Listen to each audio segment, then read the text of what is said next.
ভারতবর্ষে সেটা প্রমাণ থাকে। আর আর আর একটা জিনিস হচ্ছে, বিজেপি এখন হাজার হাজার কোটি টাকা খরচ করবে যেভাবেই হোক। যে সম্পত্তিগুলো এখন আইনত নিয়ে নিল অমিত পোটানকে দেখিয়ে, সেই সম্পত্তিগুলো যদি দখল করতে যায়, পিঠের চামড়া উঠে যাবে। এক একটা গ্রামে যাবে 10,000 দখল করতে, 10,000 20,000 লাখ লাখ মুসলমান এসে তাদের এমন মার মারবে, তারা মেরে পালাবে। সেই জন্য ওরা চাইছে যে হাজার হাজার কোটি টাকা খরচ হোক, বাংলাটাকে দখল করলে মিলিটারি সিআরপিএফ দিয়ে, প্রশাসন দিয়ে সমস্ত ওয়াকফ সম্পত্তিগুলো নেবো, তা নাহলে আদানি আম্বানিরা বারবার টাকাটা দিচ্ছে। এই হলো ঘটনা। দেখুন, প্রায় 1200 বছরের বেশি, 1200 বছরের ইসলাম সংস্কৃতি ভারতবর্ষে চিরকালের জন্য শেষ হলো। আমি শেষ হলোই বলবো, কারণ আমি আইনের কথাটাই বলবো। বাস্তবটা মানুষ ঠিক করবে। এবার মানুষ লড়াই করবে না বাঁচাবে, সেটা মানুষের বিষয়। এইখানে যে টোটকাটা দিয়েছে বিজেপি আরএসএস, যেই টোটকাটায় একটা মসজিদ মাজার বাঁচারও কথা নয়। কারণ এখানে 5ই ডিসেম্বরের যে ওয়াকফ বোর্ডে যেগুলো রেজিস্ট্রিকৃত ছিল ওয়াকফ প্রপার্টি, যেগুলো বাপ দাদু তার বাবা তার বাবা তার বাবা যুগ যুগ ধরে যেটা ওয়াকফ হিসাবে ইমানের উপর ভিত্তি করে যে ওয়াকফ গুলো হয়ে আসছে, সেইগুলোতে যদি এই 6 মাস টাইম না দিয়ে যদি এটা 600 বছর টাইম দিত, তাহলেও সেগুলোকে বাঁচানো যেত না। কারণ তুই জল ঘোলা করিসনি, তোর দাদু জল ঘোলা করেছে, তাই তোকে খাবো। ব্যাপারটা এরকম। মানে এই যে ওয়াকফের 46টা পয়েন্ট আছে, আমি এখনই একটা 2-4 দিনের মধ্যে বেরোবে যে ওয়াকফ দখল, জাগো বাঙালি জাগো মুসলমান বলে আমার একটা বই বেরোচ্ছে। তার মধ্যে আমি প্রশ্নমালা এবং বিভিন্ন প্রশ্নের উত্তরগুলো দিয়েছি, যাতে ওয়াকফ কিছু অন্তত বাঁচানো যায়, ভালোভাবে জানতে পারে। এখন ঘটনা হচ্ছে, এর মধ্যে যে প্রশ্নগুলো আছে তার একটা প্রশ্ন হচ্ছে, ওয়াকিব যে ওয়াকফ করেছিল তার ছবি চাই। মনে করুন 300 বছর আগে কেউ ওয়াকফ সম্পত্তি দিয়েছে, 20 একর জমি 300 বছর আগে দিয়েছে, তার ছবি চাই, তার ডিটেলস ঠিকানা চাই, সে যে জমিটা দিয়েছে সেই জমিটা দিয়েছে তার দলিল চাই, আবার তার গ্র্যাটিটিউড লংলিটিউড চাই, কোন জায়গা থেকে কোন দাগ থেকে কোন দাগ, এই সবগুলো কেউ দিতে পারবে না। ফলে কায়দা যে 82,000 ওয়াকফ সম্পত্তি ছিল শুধু পশ্চিমবঙ্গে রেজিস্টার, আনরেজিস্টার তো অনেক, সবগুলোকে 5 তারিখের মধ্যে রেজিস্টার করতে হতো অমিত পোর্টালে। এবার আমি 82,000টাই বলি। 82,000-এর মধ্যে 23,000 আবেদন করার চেষ্টা করেছে, 19,000 আবেদন গৃহীত হয়েছে। 19,000 আবেদনের মতো যখন ছানবিন করবে, কাগজপত্র ডকুমেন্ট দেখবে, 5,000 বাঁচবে কিনা সন্দেহ। অর্থাৎ মসজিদ, মাজার, মক্তব, গোরস্থান সব এই যে এখন চলে যাবে। এখন শোনা যাচ্ছে যে প্রচার হচ্ছে যে কবরস্থানে কবর দিতে গেলে নাকি 1,500 টাকা করে নেবে। আসলে কথাটা একদিক থেকে ঠিক হলেও বাস্তবটা কিন্তু তার চেয়েও ভয়ঙ্কর। আরে ভাই, কবরস্থানটা থাকলে তো কবর দেবে। 1,500 টাকা নেওয়ার গল্পটা যদি কবরস্থানটা থাকে, তবে তো কবরস্থানটা তো থাকার কোনো রাস্তা নেই। এরপরও মারাত্মক জিনিসটা দেখো, 5 তারিখ। এবার কেন অত রেজিস্ট্রি করতে পারলো না? মুসলিম পার্সোনাল ল বোর্ড ক তারিখে স্যারেন্ডার করেছে। এই আইনে মুসলমানদের হারিয়ে দেওয়ার পর কেন এখানকার মুসলমানরা জিতে গেছি বলছে, ওগুলো পরে কোনো ভিডিওতে বলবো। কিন্তু যেটা অত্যন্ত গুরুত্বপূর্ণ, যেটা আমার মুতোয়ালি ভাইদের জানা দরকার, এবং প্রতিটি ওয়াকফ সম্পত্তির যারা মসজিদ, মাজার, মক্তব করেছেন তাদের জানা দরকার। এই যে কেন্দ্রের সংখ্যালঘু সেলের মন্ত্রী কিরণ রিজিজু মহাশয় যে ডায়লগটা দিলেন, আমার কাছে প্রচুর সাংসদরা, মন্ত্রীরা এসেছে, চিঠি দিয়েছে। আমি 3 মাস বাড়িয়ে দিলাম ওয়াকফ। যেই 3 মাস বাড়িয়ে দিল, সঙ্গে সঙ্গে আবার ঘুমিয়ে নাক দেখা শুরু করে দিল আমার মুসলমান ভাইরা। না, এরকম কোন আইন, এরকম কোন হয়নি ভারতবর্ষে। এটা মিথ্যা, মিথ্যা, মিথ্যা, সম্পূর্ণ মিথ্যা। যেখানে ওয়াকফ আইনের 3B ধারাতে বলছে 6 ডিসেম্বর লাস্ট ডেট, সেখানে কোথাকার কিরণ রিজিজু সে কে? মন্ত্রী, তো প্রথমেই তো মাইনাস পয়েন্ট, লেখাপড়া না জানা, বা লেখাপড়া জানলে তুই তো ষড়যন্ত্র করবি, সে কে? তাহলে কিরণ রিজিজু যেটা বলেছেন এটা একটা কৌশল।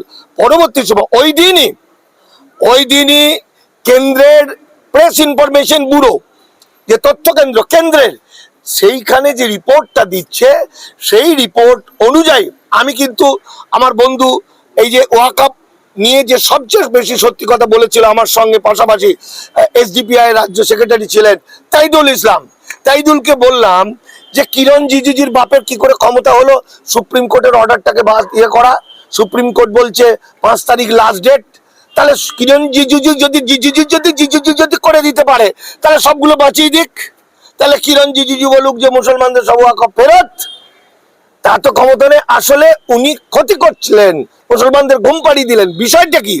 বিষয়টা হলো 5 তারিখের পর 6 মাস যারা ওয়াকফ রেজিস্টার হোক কি আনরেজিস্টার হোক, তারা উমিদ পোর্টালে রেজিস্ট্রেশন করতে পারে ওয়াকফ ট্রাইব্যুনালের মাধ্যমে।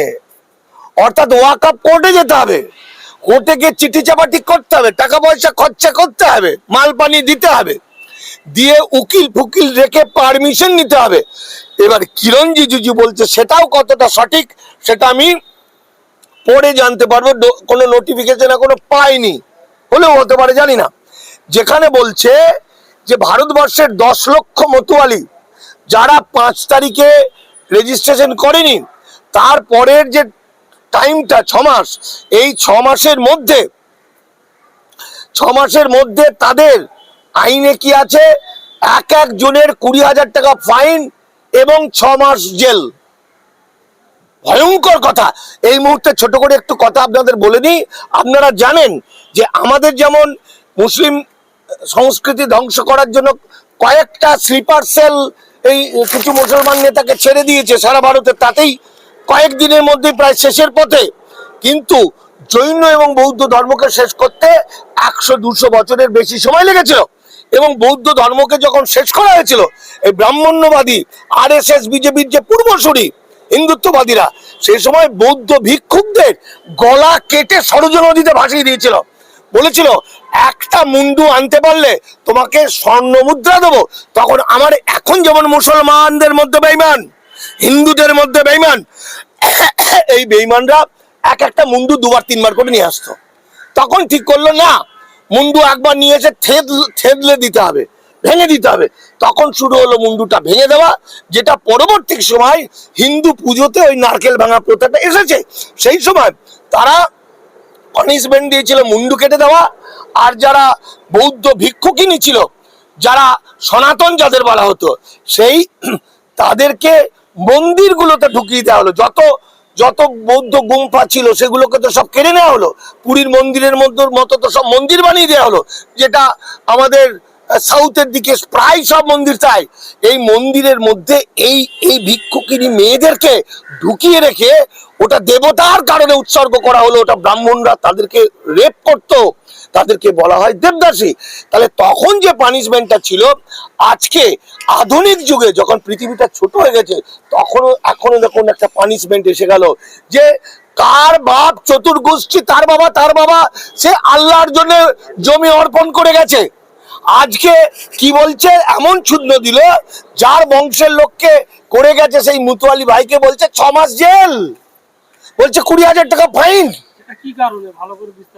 ভালো করে এটা আইন, যদি রেজিস্ট্রেশন 5 তারিখের মধ্যে না করে 5ই ডিসেম্বর, তাহলে যেটা কোর্টের মাধ্যমে যেতে হবে, প্রথমে যেতে হবে কাগজপত্র দেখাতে হবে আমাদের ওয়াকফ ট্রাইব্যুনালে। যদি প্রবলেম না মেটে তাহলে হাইকোর্ট, তারপরে সুপ্রিম কোর্ট। তখন তারা বলে দেবে তোমরা উমিদ পোর্টালে রেজিস্ট্রেশন করতে পারো। এই যে তাহলে কত হলো, এদের ফাইন করে দিল। এর যাকে ফাইন করছে তার বাবা, তার সমস্ত সম্পত্তি আল্লাহর নামে জনগণকে দিয়ে গেল। এখন তার সব সম্পত্তিটাও লুটবো, তাকে জেলেও ভরবো, তার টাকাও খিচিয়ে দেবো। এটাই হচ্ছে আমাদের হিন্দুত্ববাদী কৌশল। এখন কিরণ রিজিজু সাহেব যেটা বলেছেন তার একটা সদিচ্ছা যদি হলেও হতে পারে 3 মাসের মধ্যে, 5ই ডিসেম্বরের পরের 3 মাস, জানুয়ারি ফেব্রুয়ারি মার্চ, হয়তো 5ই মার্চ এরকম হচ্ছে, 3 মাসের মধ্যে যদি কেউ ওয়াকআপ, কেউ কোর্টে যায়, অর্থাৎ কেউ যদি ওই ওয়াকআপ ট্রাইব্যুনালে যায়, তাহলে ফাইনটা লাগবে না, জেলটা হবে না। তারপর ওয়াকআপ ট্রাইব্যুনাল তাদেরকে কিছুদিন টাইম দিতে পারে, 3 মাস পর হলেই কিন্তু টাকাটা লেগে যাবে। তাহলে আমি আমার ওই বইটার মধ্যে কি হচ্ছে, এমন কঠিন 46টা পয়েন্ট, প্রথম কথা ইংরেজিতে লেখা, দ্বিতীয় কথা এই ওয়াকআপ সম্পত্তির মুতোয়ালি ভাইরা বেশিরভাগ জন খুব লেখাপড়া জানা, এক্সপার্ট কম্পিউটার জানা লোক নয়, এবং বলছে এক টানা করতে হবে, মাঝে ব্রেক দিলে হবে না টোটাল সম্পত্তিটা। এবার টোটাল সম্পত্তির যা ডকুমেন্ট, সেই ডকুমেন্ট যদি এখন বলে যে কি ওই যে হাজার হাজার লাখ লাখ বিঘে, তার মাপজোপটা করবে কি করে? কারণ ওখানেই তো বলা আছে গ্র্যাটিটিউড লংলিটিউড দিতে হবে, উত্তর দক্ষিণ কোথায় কোন দাগ থেকে কোন দাগ এগুলো দিতে হবে, এটা দিতে পারবে না। অত আমিন ভারতবর্ষে পশ্চিমবঙ্গে নেই, তাহলে 600 বছর লাগবে। নাম্বার 1, মানে ছুদ্র, তুই জল ঘোলা করেছিস, তোর দাদু জল ঘোলা করেছে, তাহলে আমি গিলে খাবো? এটাই হিন্দুত্ববাদ, এটাই হিন্দুত্ববাদী আরএসএস বিজেপির কৌশল, তারা কায়দা করে। এবার আরো এমন কঠিন করে দিয়েছে, সেই সময়কার দলিলটা পাবে কোথায়? আরে ভাই, ইসলাম ধর্ম তো ইমানের উপর ভিত্তি করে, মুখে বলে দিয়েছে আমার বাগান বাড়ি বা আমার অমুক মাঠটা, দক্ষিণের মাঠটা আমি ওয়াকফ নামে দিয়ে দিলাম। তো বলছে সে দলিল চাই, কবে রেজিস্টার করেছিল সেই দিনটা, ফলে টোটালটা হলো সোনার পাথর বাটি। ফলে 82,000-এর মধ্যে এখন 19,000 আবেদন করার সৌভাগ্য হয়েছে। 23,000 হয়েছিল, তার মধ্যে ফর্মটা জমা পড়েছে, ঢুকেছে ভিতরে কম্পিউটারে 23,000। 23,000-এর মধ্যে ছানবিন করে হয়তো 5,000 3,000 হবে না।